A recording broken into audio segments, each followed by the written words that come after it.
Hello student, आज मैं आपके लिए टॉपिक लेकर आई हूँ समविभव प्रश्न से रिलेटेड क्वेश्चन आपको पूछा जाता है। ये थ्योरिकल क्वेश्चन आता है, या तो आपको 2 मार्क्स में आएगा, डेफिनेशन पूछी जाएगी, या फिर ऑब्जेक्टिव में भी आपको पूछ लिया जाता है कि समविभव प्रश्न में विभव का मान क्या होता है।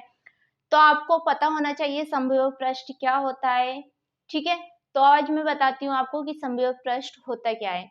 समविभव प्रश्न विद्युत क्षेत्र का वे पृष्ठ होता है, विद्युत क्षेत्र का वे पृष्ठ होता है जिसके सभी बिंदु पर विद्युत विभव का मान समान होता है। यहाँ पर भी विभव का मान समान होगा, यहाँ पर भी, यहाँ पर भी, यहाँ पर भी, यहाँ पर भी, हम कहीं पर भी चल जाए विभव का मान क्या होगा, समान होगा।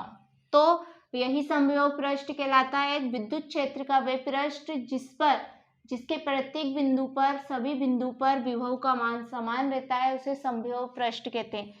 समविभव पृष्ठ पर परीक्षण आवेश को एक बिंदु से दूसरे बिंदु तक ले जाने पर कोई भी काम नहीं करना पड़ता।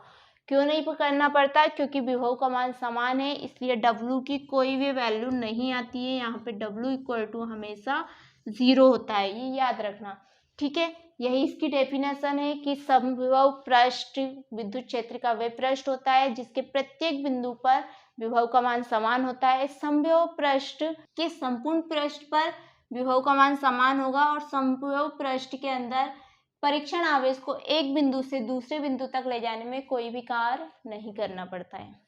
ठीक है, आई होप आपको समझ में आ गया होगा समविभव पृष्ठ। हम नेक्स्ट टॉपिक करते हैं। अब आवेशों के किसी निकाय की विद्युत स्थितिज ऊर्जा के लिए व्यंजक ज्ञात कीजिए या फिर विद्युत स्थितिज ऊर्जा ज्ञात कीजिए। उसके लिए हम यहाँ पर डेरिवेशन करेंगे। ठीक है, तो सबसे पहले हम ये जान लेते हैं कि आवेशों के किसी निकाय की विद्युत स्थितिज ऊर्जा क्या होती है।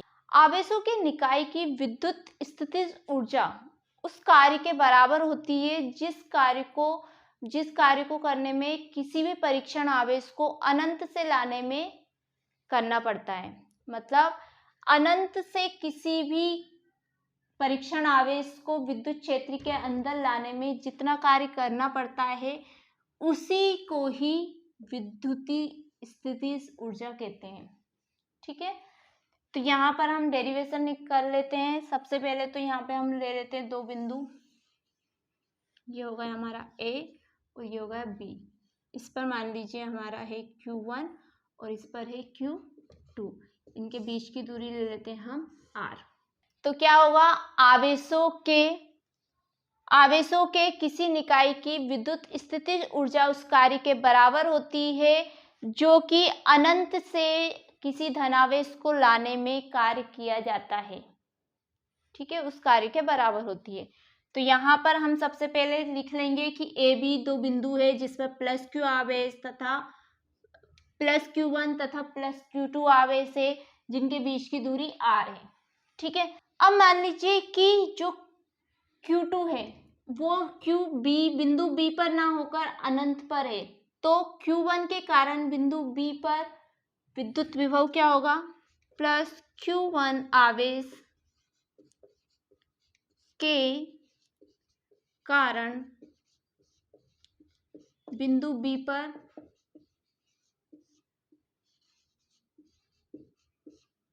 विद्युत विभव। ठीक है, तो Q1 के कारण बिंदु B पर विद्युत विभव क्या होगा हमारा, V equal to 1/4 pi epsilon 0 Q1 upon R। Clear?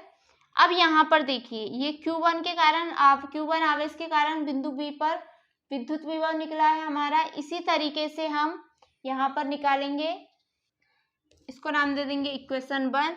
अब जो Q2 आवेश है, Q2 आवेश को अनंत से B बिंदु तक लाने में किया गया कार्य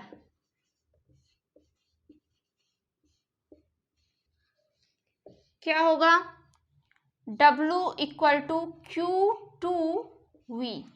विद्युत विभव लग रहा है यहाँ पर B बिंदु पर, A बिंदु पर Q1 आवेश है इसके कारण। ठीक है, तो W इक्वल टू हमारा हो जाएगा, यहाँ पर V की वैल्यू रख देते हैं 1/4 पाई एप्सिलॉन 0 Q1/R और Q2, यही हमारा स्थितिज ऊर्जा का फॉर्मूला है। इसको लिख देंगे U = 1/4πε0 Q1 Q2/R।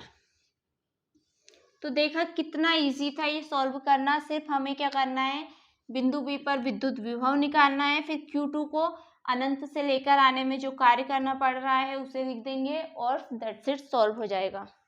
ठीक है, तो ये क्वेश्चन कंप्लीट हुआ हमारा। तो आई होप आपको ये समझ में आया होगा, समविभव पृष्ठ भी समझ में आ गया होगा, साथ ही साथ ये भी क्वेश्चन आपका क्लियर हो चुका होगा। तो फिर मिलती हूँ मैं आपसे नेक्स्ट वीडियो में नेक्स्ट टॉपिक के साथ। तब तक के लिए बाय बाय, टेक केयर।